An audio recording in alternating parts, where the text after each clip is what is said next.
आए दिन छापे पड़ते रहते हैं और पता चलता है कि बड़ी बड़ी कंपनियों के नकली प्रोडक्ट छोटी छोटी जगहों पर से मिले हैं, नकली पैकेट्स के अंदर मिले हैं। और फिर जो खुला पनीर बाजार में बिक रहा है, जहां 70 से 80% लोग उसी को खरीदते हैं, उसकी क्या गारंटी है? और जो पनीर आप होटल में खा रहे हैं, ये तो बीच में खूब खबरों में भी चला था। अगर आपने ध्यान दिया हो, मैं यहाँ किसी कंपनी या विशेष या किसी रेस्टोरेंट का नाम नहीं लेना चाहता, लेकिन एक लंबी चेन आई थी जिसमें वो एनालॉग पनीर की कहानी खूब चली थी कि भाई आपसे तो 350 400 रुपये 500 रुपये प्लेट मटर पनीर के लिए जा रहे हैं, लेकिन उसमें जो पनीर पड़ा हुआ है वो तो एनालॉग पनीर है। कंपनी ने कहा हम तो एनालॉग के नाम से बेचते हैं, रेस्टोरेंट ने कहा हमें नहीं पता, और ये पूरी कहानी को गोल गोल घुमा दिया गया। लेकिन सस्ते पनीर को लेकर आपको महंगा लेबल लगा के मटर पनीर की सब्जी बेची गई। तो अगर इन सब से निजात पानी है तो ये जानना बेहद ज़रूरी है कि भाई आप इसको पहचानेंगे कैसे। और इसीलिए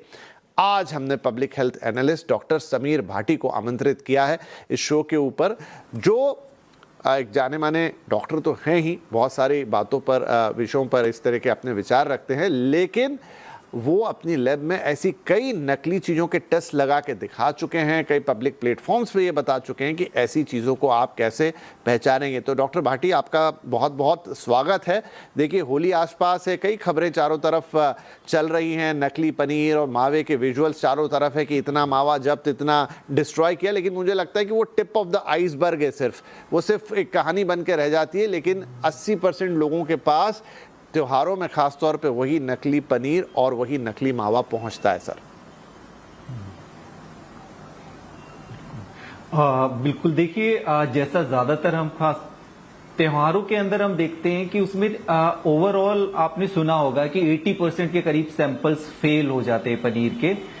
पनीर के भी, खोया के भी, या मिल्क के प्रोडक्ट जितने भी हैं उनके, क्योंकि उस टाइम कंजप्शन काफी ज्यादा बढ़ जाती है। अब जो फेल होता है वो फेल होने की कैटेगरी होती क्या है कि पनीर क्यों फेल हुआ है, तो वो 3 स्तर के ऊपर फेल होता है। जैसे कि या तो वो सब स्टैंडर्ड है, मतलब उसमें कुछ ना कुछ उसको स्टोर ठीक से नहीं गया है, वो किसी क्वालिटी टेस्ट में फेल हुआ है। मतलब एक तो अडल्ट्रेशन के लेवल पर, जैसा अभी हम बात कर रहे थे कि उसमें कुछ मिलावट कर दी गई है किसी भी तरह की, चाहे वो वनस्पति ऑयल की उसके अंदर मिलावट की गई है, या सिंथेटिक दूध की उसके अंदर मिलावट कर दी गई है, या फिर और भी जो आपने बात की फॉर्मलिन वगैरह, इस तरह से कोई भी किसी भी तरह की मिलावट, या सबसे कॉमन जैसे बात कर रहे थे हम स्टार्च, मतलब किसी भी फॉर्म का सस्ते वाला स्टार्च जिसमें किसी भी तरह का आटा हो गया, या आपने जो आलू की बात की, आलू मैश किए हो गए, तो एक अडल्ट्रेशन हो गया, एक सब स्टैंडर्ड हो गया, और एक तीसरी कैटेगरी होगी जो कि बहुत ज्यादा खतरनाक है, जिसको हम अनसेफ कहते हैं। मतलब उसमें किसी भी तरह के कई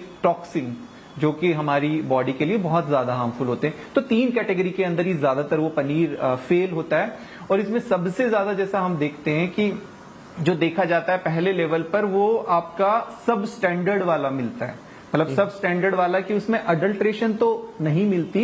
या वो अनसेफ कैटेगरी में भी नहीं आता, पर सब स्टैंडर्ड का मतलब ये है कि उसको स्टोर ही ठीक से नहीं किया गया। अब स्टोर ठीक से नहीं गया, वो दोनों लेवल पर हो सकता है। कई बार ज्यादातर हम लोगों को ऐसा लगता है कि जो पैकेज्ड पनीर है वो फिर हमें बिल्कुल सेफ है हमारे लिए, या जो ओपन वाला है वो उसमें कई बार ऐसा स्टोरेज का इश्यू हो सकता है, पर वो दोनों में ही हो सकता है। पर वो कॉमन ज्यादातर आपका, अगर जो ओपन मार्केट से अगर आप पनीर लेते हैं तो उसके अंदर वो क्वालिटी टेस्ट में वो कई बार फेल हो जाते हैं। तो उसको चेक करने के लिए बस कुछ चीजें आपको ध्यान रखनी है कि जब भी आप ओपन वाला पनीर लेते हैं तो वहां पर ये जरूर चेक कर लें कि वो फ्रेश बना हुआ है, सेम डे का बना हुआ है कि नहीं, और वो स्टोर ठीक से किया हुआ है कि नहीं, क्योंकि पनीर को एक ठीक टेम्परेचर पर आपको स्टोर करना जरूरी होता है। जैसे दूध हो गया, खोया हो गया, पनीर, तो उसको ओपन में जब वो रखते हैं, वो धूप में रखा हुआ है, तो डेफिनेटली वो टेम्परेचर तो उसका मेंटेन नहीं हो रहा। और सेम पैकेज वाले पनीर में भी कि आपका कंपनी में जब वो स्टोर्ड है, फ्रिज में रखा हुआ है, ठीक है, बट जब वो आपका ट्रांसपोर्ट हो रहा है, उसके बाद आप देखते हैं बाहर कई बार कैरेट्स वगैरह में रखा रहता है पनीर के पैकेट, तो वहां पर उसका वो कोल्ड चेन टेम्परेचर मेंटेन नहीं हो पाता, और वहां वो क्वालिटी टेस्ट के अंदर फेल हो जाता है। राइट। तो जो क्वालिटी आपको चेक करनी है उसके अंदर, जी जब जी, भी तो ये तो आपने भाटी ये बता दिया कि देखा होगा 3 अलग अलग कैटेगरीज हैं जिसमें पनीर की अगर टेस्टिंग हो तो वो फेल होते हैं, और ट्रांसपोर्टेशन वाली बात, रख रखाव वाली बात, वो आपने दर्शकों को समझा दी। अब उससे ज़्यादा बड़ी और ख़तरनाक बात यह है कि चलिए एक बार ट्रांसपोर्टेशन में कोई चीज़ ख़राब हो जाए, पर उसके इंग्रेडिएंट कम से कम सही रहे होंगे, आपको पता लग जाएगा खा के कि अरे ये थोड़ा पुराना हो गया, आप उसे फेंक देंगे, खाएंगे नहीं और बच जाएंगे। लेकिन एक नकली पनीर जिसका स्वाद वगैरह सब बराबर है, सब कुछ है, आप उसे अच्छा समझ के खा जाते हैं, लेकिन वो एडल्ट्रेटेड है, ये बहुत खतरनाक है। अब इस नकली पनीर को कोई कैसे पहचाने?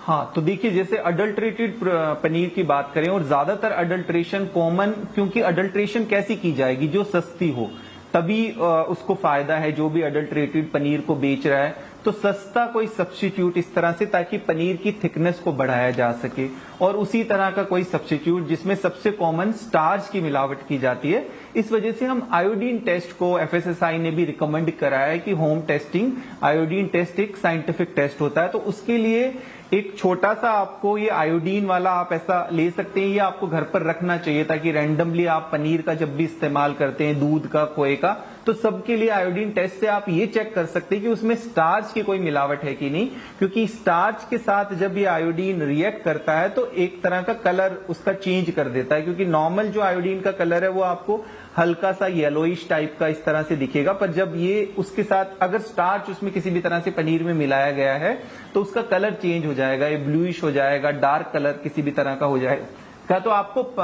आयोडीन टेस्ट एक आप कर सकते हैं, और आयोडीन टेस्ट बहुत ही सिंपल सा है। घर में जैसे आप कोई भी ग्लास वगैरह लें, और आप जब पनीर लेकर आए हैं उसके बाद आपने स्मेल करके बाकी सब चीज टेस्ट कर ली, पर आप अगर ये चेक करना चाहते हैं उसमें स्टार्च है कि नहीं, तो उस तरह से आप पनीर का कोई भी, जैसे हम ये देख रहे हैं कि ये पनीर का आप ऐसे कोई भी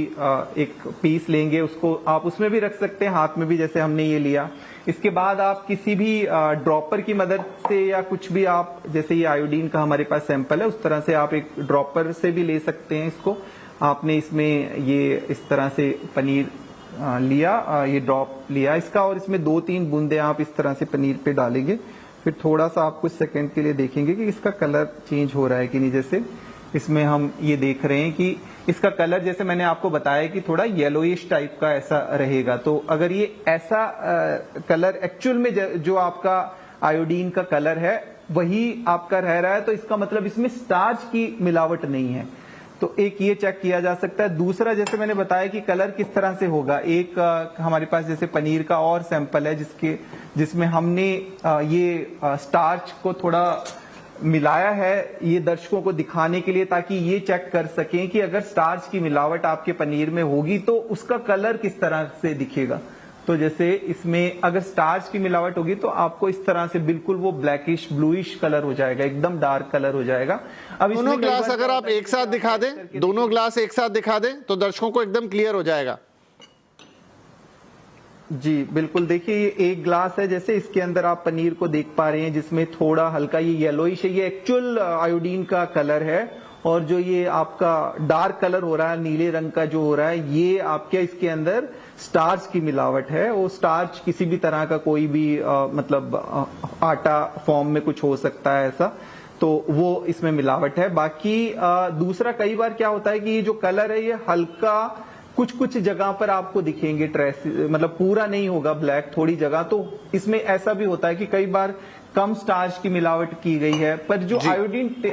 आप जो भी करते हैं आयोडीन वाला टेस्ट, वो थोड़ा सा भी अगर उसमें स्टार्च होगा तो वो आपको पता लग जाएगा, अंदर आ जाएगा।